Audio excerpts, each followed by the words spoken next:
मैं पूछना चाहता हूँ राहुल गांधी का, देखिए बांग्लादेश के ऊपर ट्वीट, उसमें कहीं हिंदू वर्ड नहीं है। मैं डंके के चोट पर कहती हूँ कि राहुल गांधी ने हमास पर या पैलेस्टीन पर जो आप कह रहे हैं ऐसा कोई ट्वीट नहीं किया है। Cutting off their food, water, electricity supply are crime against humanity. The cycle of violence between Israel and Palestine must come to an end. बताइए इसमें मुस्लिम शब्द कहाँ है? आपने कहा था कि आप एक भी राहुल गांधी का ट्वीट दिखाएं। देश की 80-85% आबादी SC, ST, OBC कम्युनिटी से आती है, उनका रिप्रेजेंटेशन नहीं है। सुनिए, अब सुनिए, आपको फोन देखना पड़ रहा है आज। फोन नहीं, अब सुनिए, लपेट लिया आज आपकी कलाई खोल दी मैंने। मध्य प्रदेश में शांत रहिए, सुनिए, तमाम जगह सरकार है, छत्तीसगढ़ क्यों भाई? ये क्यों डिस्टर्ब करने लगी? इंदिरा गांधी बतौर प्राइम मिनिस्टर 15 अगस्त 1983 को बोल रही हैं कि जो लोग जात पात की बात कर रहे हैं वो देश को पीछे करना चाहते हैं। वे बिल के द्वारा शपथ लेकर यूनियन जैक के झंडे के नीचे क्वीन की निष्ठा की शपथ लेकर भारत का संविधान नहीं था, बोलो ये अंग्रेजों से लड़ाई लड़ रहे। जय हिंद दोस्तों, बहुत बहुत स्वागत है आप सभी का आपके अपने यूट्यूब चैनल न्यू इंडिया नया भारत के एक और नई वीडियो में। और दोस्तों, आज सुप्रेश ने सुधांशु त्रिवेदी के साथ एक मंच पर जबरदस्ती भिड़ने की कोशिश कर रही थी, जिसमें उन्होंने सुधांशु त्रिवेदी के ऊपर झूठ बोल करके ये आरोप लगा दी। लेकिन सुधांशु त्रिवेदी, आप सभी जानते हैं, फैक्ट्स के साथ बात करते हैं और उन्होंने उन्हीं फैक्ट्स के साथ सुप्रेश ने बोलती बंद कर दी। दोस्तों, वीडियो बड़ी शानदार है, आपको बड़ा मजा आएगा, तो वीडियो एंड तक देखिएगा। और अगर आपको वीडियो अच्छी लगे तो वीडियो को लाइक करके चैनल को सब्सक्राइब जरूर कीजिएगा। तो चलिए वीडियो के साथ में एंड तक देखते हैं। Thank you. नेशनल कॉन्फ्रेंस ने साफ साफ मैनिफेस्टो में कहा है कि 370 की वापसी। अब आप उनके साथ अलायंस में हैं। अब ये बताइए कि आपका भी स्टैंड वही है? ये माना जाए कि कांग्रेस चाहती है 370 की वापसी हो? कांग्रेस पार्टी एक स्वतंत्र पॉलिटिकल पार्टी है।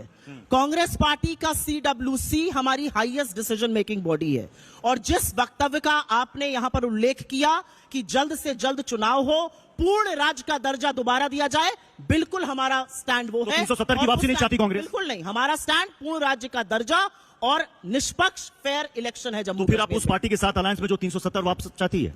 ऐसे बहुत सारे अलायंस होते हैं जो देश काल परिस्थिति को देखकर किए जाते हैं और देश काल परिस्थिति को देखकर इतने विभाजनकारी और इतने नफरती लोगों को देश काल और परिस्थिति को देखकर बीजेपी भी PDP के साथ कर लेती है अलायंस। बात समझाने की इसलिए दूर रखना जरूरी है ऐसे लोगों को। देश काल परिस्थिति ऐसी है कि चुने हुए मुख्यमंत्री कहते हैं बटने और कटने की बात करते हैं। जब आज फर्रुखाबाद में 2 लड़कियों की लाश आम के पेड़ से लटकी हुई मिलती है तो एक शब्द नहीं बोला जाता है। आप रेप पर राजनीति करेंगे, उत्तर प्रदेश में कुछ नहीं बोलेंगे। आप बटने और कटने की बात करते हैं। आपसे क्या उम्मीद की जा सकती है? ये मैं जानना चाहती हूं बीजेपी से। सिंपल सी चीज पूछना चाहती हूं, क्या हमारा देश, भारत के लोकतंत्र पे मुझे बहुत विश्वास है, उसका आप अपमान करते हैं ये कहकर यहां पे लोग कट जाएंगे? बिल्कुल नहीं कटेंगे। यहां पर अगर वो परिस्थिति कभी बन नहीं सकती है, क्योंकि इस देश के लोग, लोकतांत्रिक लोग, वो परिस्थिति नहीं बनने देंगे। उन्होंने कहा कि भारत में कोई कट नहीं सकता। ये कश्मीर में क्या हुआ था? कहा गया था ना, 5 लाख हिंदुओं से कहा गया छोड़ के चले जाओ और अपनी बेटियां छोड़ के चले जाओ। गिरजा टिक्कू के साथ सामूहिक बलात्कार करके आरे से काट दिया गया था। तो ये तो हकीकत है। ये बताइए, उन्होंने बांग्लादेश का उल्लेख किया। केवल 80 साल पहले जो सोशल कॉन्फ़िगरेशन पश्चिम बंगाल में था वही पूर्वी बंगाल में था। तो 75% SC, ST, OBC थे ना, वो तो आज के बांग्लादेश और पाकिस्तान में भी थे। कहां चले गए? कट गए या कन्वर्ट हो गए? यही तो हुआ ना। कट गए से क्या मतलब है? हाँ, बता रहे, कट गए मतलब काट दिए गए या कन्वर्ट हो गए। 2 ही ऑप्शन है। अदरवाइज उनकी संख्या जो 32% थी, अगर आज 7% पे आ गई तो वो 25% जमीन खा गया। और 20% अपना है, 80 में टुकड़े करना है। 20% को हमास और फिलिस्तीन तक जोड़ के रखना है। कांग्रेस वर्किंग कमेटी का फिलिस्तीन पे प्रस्ताव है।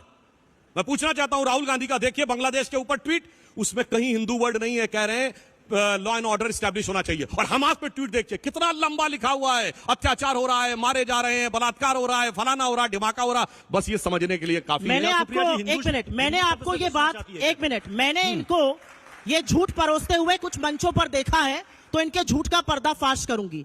या तो राहुल गांधी का ये ट्वीट दिखा दीजिए जिसका आप झूठा उल्लेख करते हैं, नहीं तो राजनीति छोड़ दीजिए। अच्छा, क्योंकि मैं डंके के चोट पर कहती हूं कि राहुल गांधी ने हमास पर या पैलेस्टीन पर जो आप कह रहे हैं ऐसा कोई ट्वीट नहीं किया है। आप बार बार ये झूठ बोलना बंद कर दीजिए। मैंने कहा था की बात को मैं बता देता हूं।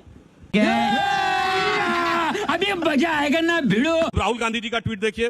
Congratulation to professor Muhammad Yunus on being sworn in as the head of the Bangladesh interim government. A swift restoration of peace and normalcy is need of the hour. अब आइए साहब, गाजा के ऊपर उनका ट्वीट देखिए। The killing of thousands of innocent civilians, including the children in the Gaza, and collective punishment of the millions of the people by cutting off their food, water, electricity supply are crime against humanity. The cycle of violence between Israel and Palestine must come to an end. बताइए, इसमें मुस्लिम शब्द कहाँ है? Hypocrisy की भी सीमा होती है। बोलिए इसमें मुस्लिम शब्द। आपने क्या कहा था? आपने बोला था, आप झूठ बोल रहे थे, आप अपनी ही ट्वीट पे पकड़ लिए गए, अपनी ही बताई हुई ट्वीट पे पकड़ लिए गए। राहुल गांधी ने क्या कहा, वहां पर रेस्टोरेशन ऑफ पीस होना चाहिए। इन्होंने क्या कहा था, आप एंकर हैं, आपने सुना था इनका वक्तव्य। इन्होंने क्या कहा सुप्रिया जी, आपने कहा था कि आप एक भी राहुल गांधी का ट्वीट दिखाइए, मुस्लिम की बात करिए। अरे इतना ही नहीं मैंने है, बोला मुस्लिम की बात करिए। कांग्रेस वर्किंग कमेटी का फिलिस्तीन पर प्रस्ताव है कि इनकी झूठ बोलने की ऐसी आदत पड़ गई है। एक मिनट रुक जाइए। अरे भाई आप झूठ बोलने की ऐसी मैंने आदत पड़ शांति गई से बैठा, है। यूएनजीए पे प्रधानमंत्री जाते हैं, प्रधानमंत्री कहते हैं मैंने बाइडेन से डिस्टर्ब करने लगी। मैंने नहीं डिस्टर्ब किया, अब मैं पूरी बात कर लूं। अरे झूठ की पूरी बात आपकी करिए। थोड़ी कलई तो खोलने अरे दीजिए। कांग्रेस अरे वर्किंग थोड़ी कलई कमेटी का खोलने प्रस्ताव दीजिए। है, आपकी कलई सोनिया खोलने गांधी दीजिए, के अखबार में कलई आर्टिकल खोलने है, दीजिए। प्रियंका सुन गांधी लीजिए, का कलई ट्वीट खोलने है, दीजिए। जय फिलिस्तीन करने वालों के साथ खड़े अरे हुए सुन लीजिए हैं और वसीयत। उसके बाद कह रहे हैं नरेंद्र कि मोदी हाथ चाहते कंगन हैं को फारसी का, UNGA, पढ़े लिखे को नरेंद्र फारसी मोदी का। समझ गया मैं। हमारा अपना मानना है, बिहार में एक सर्वे हुआ, सर्वे में कुछ फैक्ट्स आए, उस फैक्ट्स को देश ने देखा। इस देश की 80-85% आबादी SC ST OBC कम्युनिटी से आती है, उनका रिप्रेजेंटेशन नहीं है इस देश के इकोनॉमिक स्फीयर में, इस देश के आर्थिक व्यवस्था में, CEO बनने में, मीडिया में, तमाम जगहों पर उनका रिप्रेजेंटेशन नहीं है, आधिकारिक तौर पर भी नहीं है। मिस इंडिया में भी नहीं आपने है। कर्नाटक मिस इंडिया में भी नहीं है, और इसको हंसने की बात नहीं है। मैं आपको बताती हूँ, एक मिनट, अब आप सुनिए हाँ। मेरी बात। ये हंसी का वक्तव्य नहीं है। आपको ये लगा फुस से आपने हंसा, ये हंसी का नहीं। क्यों? क्या सिर्फ ठाकुर, ब्राह्मण या अपर कास्ट औरतें ही सुंदर हैं? क्या इस देश की दलित, क्या इस देश की, एक मिनट, क्या इस देश की आदिवासी, क्या इस देश की पिछड़ी लड़कियां सुंदर नहीं है? बला की खूबसूरत है, लेकिन उनको अपॉर्चुनिटी नहीं मिलती है। बात ये कह रहे थे राहुल गांधी, सेक्सिस्ट बीजेपी ने बात उठाई मिस इंडिया की। हाँ। तो दिक्कत की बात क्या है कि बीजेपी का जो मत है वो साफ नहीं हो पा। अरे आप फोन पर चले गए ना, आपको याद ही नहीं है। अरे भाई पता नहीं क्या आपको खेल लेकर आए आज। अब सुनिए आपको फोन देखना पड़ रहा है आज। भाई फोन नहीं, अब सुनिए। लपेट लिया आज आपको, आज आपकी कलई खोली है मैंने अच्छी। बार बार आपको फोन देखना पड़ रहा है। रुकिए, अरे आप क्या फोन देख रहे हैं? माने इस महान देश के महान नागरिक अपनी तई को माने। किन बातों ने हमको पीछे रखा, कौन से रोड़े हमारे रास्ते में आए कि हम तेजी से आगे नहीं बढ़ सके। कुछ ऐसे लोग हैं, कुछ ऐसे तबके हैं। सुधांशु जी, यूपी में सरकार है, मध्य प्रदेश में है, शांत रहिए, सुनिए। तमाम जगह सरकार है, छत्तीसगढ़ में कराइए ना जातिगत सर्वे, वहां पर सर्वे का नाम सुन के साफ सूंघ जाएगा। क्यों भाई, ये क्यों डिस्टर्ब करने लगी? इंदिरा गांधी बतौर प्राइम मिनिस्टर 15 अगस्त 1983 को बोल रही हैं कि जो लोग जात पात की बात कर रहे हैं वो देश को पीछे करना चाहते हैं। ये जातिगत जनगणना रुकवाई किसने? नेहरू ने, क्योंकि अंग्रेजों के हमारे तक होती थी। और शुरू किसने करवाई थी अभी बताऊं? Herbert Risley, British census commissioner, 1901 में 2378 जातियां। लच्छेदार झूठ नहीं, एक एक फैक्ट बोल रहा हूं। रुकवाई नेहरू ने। नेहरू का 61 का लेटर है सारे चीफ मिनिस्टर्स को कि वो रिजर्वेशन के खिलाफ है, पर्टिकुलर नौकरी में, क्योंकि इनकॉम्पिटेंसी बढ़ाती। जब राजीव गांधी पंचायती राज लाए और उसमें विमेंस रिजर्वेशन की बात थी, 5 वोट से वो हराया गया था। 5 बीजेपी के लोग थे, इसके खिलाफ थे, अब लेकर आए। तो मेरा अपना मानना है कि राजनीति में, राजनीति is a dynamic thing, it must change. अभी इन्होंने बोला कि पंचायती राज राजीव गांधी लाए, 5 वोट से गिर गया, 5 वोट बीजेपी के थे, बीजेपी के सांसद ही 2 थे। बोलो भाई, कुछ भी बोलने लगती है। राजीव गांधी के जमाने में बीजेपी के सांसद ही 2 थे, राजीव गांधी का पकड़ लिया गया। झूठ छोड़िए, आपके बोलने लगती है। आज सुनिए, अब बताता हूं। 2011 में जनगणना हुई, इनकी सेंसस कराई। भारत सरकार में 140 सेक्रेटरी थे। कितने थे बताइए? SC ST, SC 0, ST 2। किसकी सरकार थी?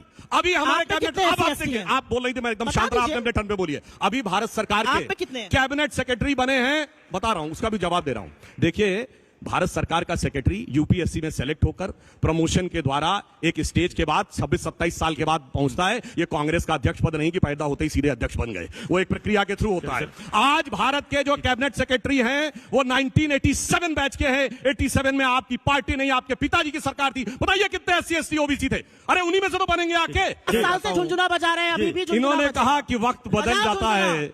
देखिए, वक्त ऐसा बदलता है कि आदमी अपने पुरखों की बात की भी ऐसी तैसी करने को तैयार हो जाता है। इन्होंने स्वतंत्रता आंदोलन में कहा, नेहरू प्रधानमंत्री बने 2 सितंबर 1946 को। कैबिनेट प्लान में वेवेल के द्वारा शपथ लेकर, यूनियन जैक के झंडे के नीचे क्वीन की निष्ठा की शपथ लेकर, भारत का संविधान नहीं था। बोलो, ये अंग्रेजों से लड़ाई लड़ रहे थे। मुझे अपने घर जाना है। सुप्रिया जी बोलिए, 1946 में।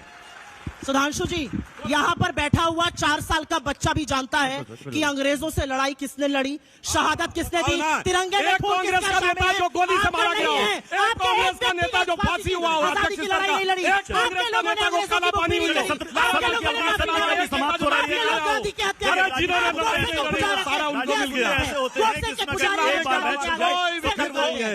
नौरंगी ये सियासत दौरा तो देखिए कि मंजिल मिली उन्हीं को जो शरीके सफर में थे। गांधी के आगे जिन्होंने न गोली खाई, न फांसी चढ़े, न काला पानी हुए, वही राजा।